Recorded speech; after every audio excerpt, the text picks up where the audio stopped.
আসসালামু আলাইকুম। আমি আজকে আপনার লগে শেয়ার করবো আমার লতা বেগুন প্লান্টগুলা তার মেইনটেইনিং আমি কিভাবে করি বা গাছের পাতা হলুদ হয়ে যাওয়া থেকে আমি কিভাবে রক্ষা করি, কিভাবে আমি গাছগুলারে সবুজ সতেজ রাখি আর তার দ্বিগুণ ফলন আওয়ার লাগে কোন ফার্টিলাইজারটা আমি ইউজ করি। তো তার সম্পূর্ণ ভিডিওটা আমি আজকে আপনার লগে শেয়ার করবো ইনশাল্লাহ। আমার সাথে থাকুক আর দেখতে থাকুক। এখন যে লতা বেগুন প্লান্টগুলো আমার দেখতে পারা এগুলা হইল গিয়া আমার একসাথে করা। আগে যেগুলা দেখছিলাম ডাইরেক্ট খেতির মাঝে রুইয়া দিছি, ডাইরেক্ট জমিনও রুইয়া দিছি। তো জমিনের ঠাই আর যে পটরগুলা সবগুলা একসাথে ছাড়া করা। আর এগুলা পটর রোয়ার কারণে আর রৈদ থাকার কারণে খুব দ্রুত বড় হয়েছে। আর যে খেতির মাঝে যে একটা আছে লিখটা তো রোদ ফাইলনে, কিন্তু টমেটো প্লান্ট রোয়ার কারণে দুই সাইড থেকে রোদটা কাভার করিলার আর লতা বেগুন প্লান্টগুলারে তেমন একটা বড় হইতে দেন না। তো ইনশাল্লাহ বড় হইব, ওগুলাও তাকেও খানে মিলব ইনশাল্লাহ, অনেকটা ফ্রুট ছাড়ব। তো এখন আমি যে লতা বেগুন প্লান্টগুলো দেখতে পারা এগুলার মেনটেনিং করবো। তো মেনটেনিং আমি কিভাবে করি তা এখন আমি আপনার লগে শেয়ার করবো। গাছের গুড়া যদি ওরকম আগাছা থাকে সবগুলারে আপনারা ক্লিয়ার করে দিলেই বা যখন গাছের গুড়া থেকে আগাছাগুলারে ক্লিয়ার করিয়া দিবা তখন গাছের মাঝে কোনো খানি কোনো খাবার দিলে শুধুমাত্র আপনার গাছে নিব বা আপনার প্লান্টে নিব। আর যদি আপনারা আগাছাগুলো ফালাইয়া দিন না তে দুই ভাগে ভাগ করে যাব খাবারটা। এক ভাগ নিব গিয়া যে আগাছাগুলায় আর এক ভাগ নিব আপনার গাছে। তো আমরা শুধুমাত্র গাছরে খাবারটা দেওয়ার লাগি আমরা গাছের গুড়ার যে আগাছাগুলো আছে আগাছাগুলো আমরা ক্লিন করিয়া ফেলাই দিমু। ক্লিন করিয়া ফেলানির পর গাছের গুড়াটারে একটু লুজ করিয়া মাটিটারে দিলে তখন যদি আপনারা ফার্টিলাইজার দিন তখন দেখতে পারবা খুবই সুন্দর গাছগুলা হেলদি আর খুবই সুন্দর সুস্থ সবুজ সতেজ হইয়া উঠে। তো এখন আমি গাছের যে হলুদ পাতা যে ওই যায় তার থেকে নিবারণ কিভাবে করবা।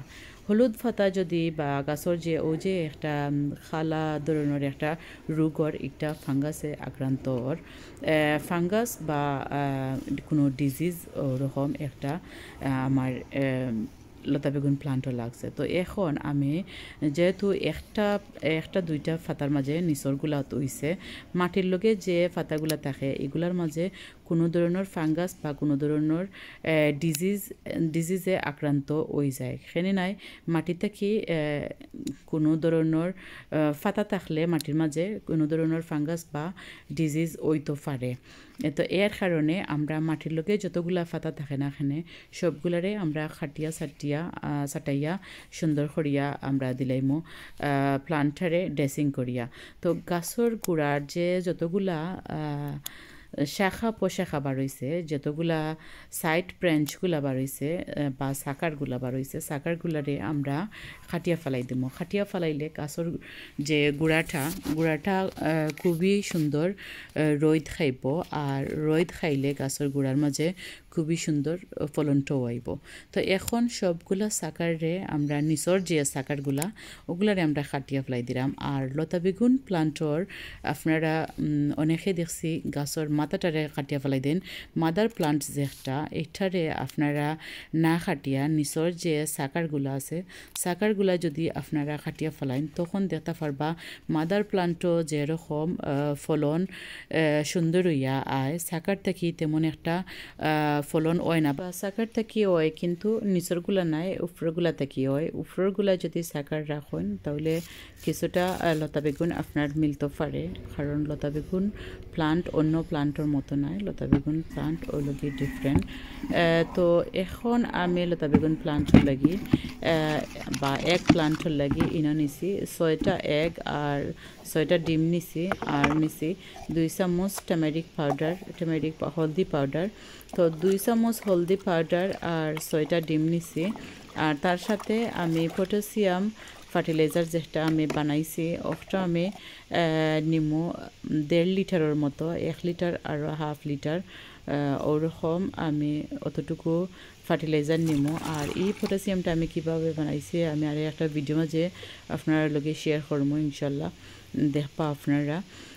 তো 1.5 লিটারের মতো নিছি পটাশিয়াম আর এনপিকে হোমমেড যে এনপিকেটা তা নিছি আমি 2 লিটার তো 3.5 লিটারে আমি এখানে ভালো করে মিক্স করিয়া একটা চামচ দিয়ে ওরকম নাড়ি চাড়ি তারপর আমি এই মাঝে যা যতটুক পানি লাগে 3.5 লিটারের মাঝে 12 লিটারের লাগিয়ে আমি করলামিনো 12 লিটার ফার্টিলাইজার বানাইলাম তো 12 লিটার ফার্টিলাইজারের মাঝে আমি পানি সবগুলা ফুরাইছি 3.5 লিটারের মাঝে 3.5 লিটার ফার্টিলাইজারের মাঝে আমি বাকি সব পানি দিছি তো যা হয়েছে আর কি 12 লিটার হয়েছে সম্পূর্ণ সবটা এখানে অ্যাড করিয়া ফার্টিলাইজারের পানিয়ে 12 লিটার হয়েছে তো এখন ফার্টিলাইজারটা আমি প্লান্টও দেওয়ার আগে একটা খাটি দিয়া ওরকম বালা করিয়া লাড়ি সাড়ি তারপর আমি ওরকম একটা করিয়া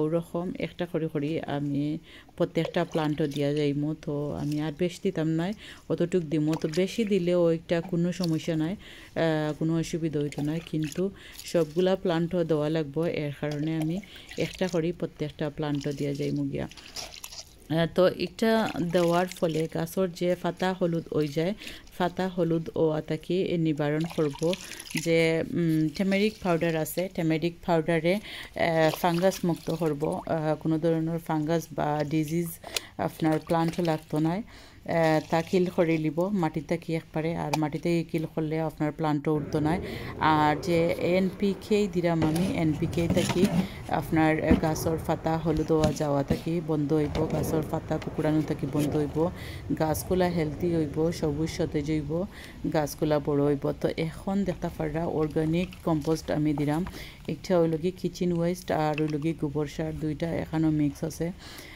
দিয়া আমি কম্পোস্টটা বানাইছি তো এই কম্পোস্টটা গাছের গোড়ার মাঝে দিলে গাছের রুটগুলা খুব সুন্দর ডেভেলপ করব তো তার থাকি ফলনটাও খুবই বেশি আর সুন্দর হইয়া হইব আর প্লান্টগুলারে খাবার দাবার সব কিছু দেওয়ার পর ফার্টিলাইজার দেওয়ার পর আমি প্লান্টগুলারে সূর্যর আলোর মাঝে রাখবো সব সময়ও আমি কই সব প্লান্টগুলারে সূর্যর আলোত রাখোকা বা বিশেষ করে যে লতা বেগুন প্লান্টগুলা এগুলারে ওই সূর্যর আলোর মাঝে যদি 5 থেকে 6 ঘন্টা রাখতে পারেন দেখতে পারবা দ্বিগুণ ফলন পাইবা ইনশাল্লাহ তো আমার ভিডিওটা আপনার কাছে কিলা লাগলো আর টিপসগুলো আপনার কাছে কিলা লাগলো যদি ভালো লাগে অবশ্যই একটা লাইক দিবা আর পরবর্তী ভিডিও পাওয়ার লাগি চ্যানেলটারে সাবস্ক্রাইব করিয়া রাখবা প্লিজ আসসালামু আলাইকুম